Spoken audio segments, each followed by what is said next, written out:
Welcome to day 7 of our Butts and Guts challenge. I wanted to just take a second to be really transparent and real with you right now. At this particular point in time, I'm having a tough day. I'm having a really tough day. I'm a couple days away from being the mother of a 1-year-old, and I just think that there are things that keep hitting me that I thought I'd have by now. Like, I thought we'd be over this sleep thing by now, or I thought I'd have better control over this poo situation, and we have no control as parents, right? Like, can't predict anything, but I can be still so hard on myself. So I just was thinking that if, I'm in this mood where I don't want to share anything and I don't want to move, that there have to be other people out there who are feeling like this. So what I wanted to share with you today is just something that helps me when I feel stuck or anxious or low, is to move just a little bit. Stillness can help sometimes, but I just think that, I don't know about you, but when I'm feeling those things, like feeling that stuckness, it's like an inertia thing where I don't want to do anything. It's not that I want to stay stuck, but I just don't have the oomph or the joy to take me out of it. So knowing that 30 seconds of movement, 60 seconds of movement, and it doesn't have to be these exercises that I'm going to show you today, a little bit of yoga, going for a walk, dancing around like no one's watching, and hopefully no one will be. Just doing something for yourself can make such a huge difference in your brain chemistry, in your body. It can start to move things and just allow you to be more present. So to let go of what's, ahead of you in the future. That's where my anxiety always lies. Let go of the guilt of the past. I'm big on that one too. To just ground yourself and to just be here, be now. The butt and gut exercises that I'm going to show you today, they go together, and it can actually be a really nice flow to get into when you need to just move out of whatever ish is going on in your head or your heart. So before I get into them though, I just want to say one more thing.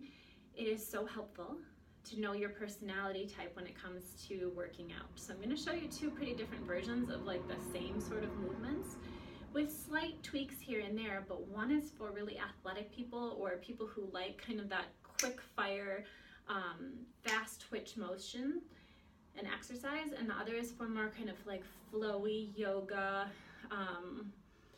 maybe with the breath, moving with the breath type of motion. And I'm sometimes both.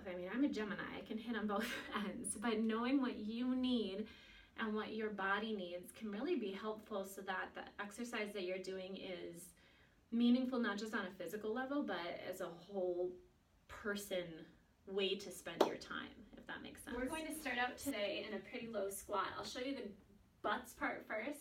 We'll move to the guts and then we'll combine them. So you're just going to squat down nice and low. Hands are up, back is flat. We're working with back strength and hip length or hip flexibility. You're going to pop the hands down. Again, my back stays flat. Pop the legs back. Bring them in. You're sitting so low that all you have to do is bring the hands up, and then you get a nice big jump up. Super fun, right?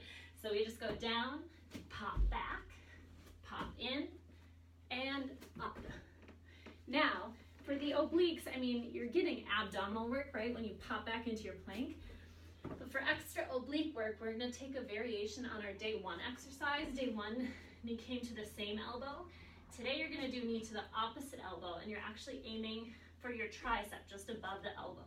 If you try to make contact, really touch knee to elbow, you're going to feel that extra crunch through the obliques.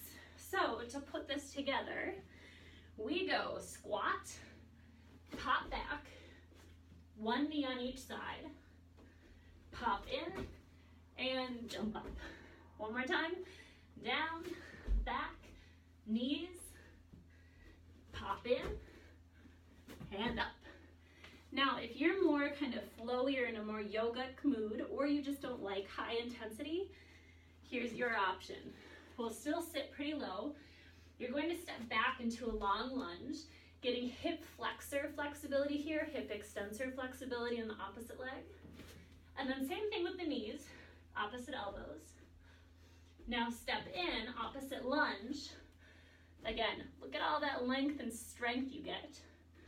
Bring it in and stand or jump up. The only thing I'd tweak is the next time through, opposite side. So this time I'll step back with my left leg, do my knees, step in with my left leg, and stand up. All right? I want to leave you with one more thought.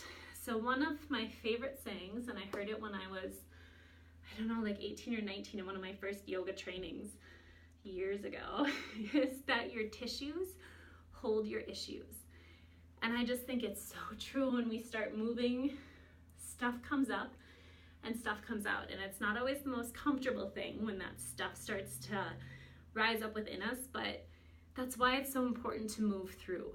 Because transformation happens when we meet challenges and navigate through them rather than running for them or throwing things at them, getting angry at the challenges. So if you can, when you can, do your best to just notice the stuckness, the stickiness, the frustration, anxiety, guilt, depression, whatever it is. And as you're present with it, try to just move through it 1 second at a time, one movement at a time, one conversation at a time. So just know that you're not alone, and you know, we're all fighting our own fight and moving through our own beautifully frustrating, wonderful, challenging journey one day at a time. So thanks for tuning in, guys. I'll see you tomorrow, and we're gonna have a little bit more of a, I guess you could say, upbeat message about mantras and movements on day 8. But feel free to share this, and I just can't wait to continue on with you. We've got 3 days to go. I can't believe it. Have a great day, guys.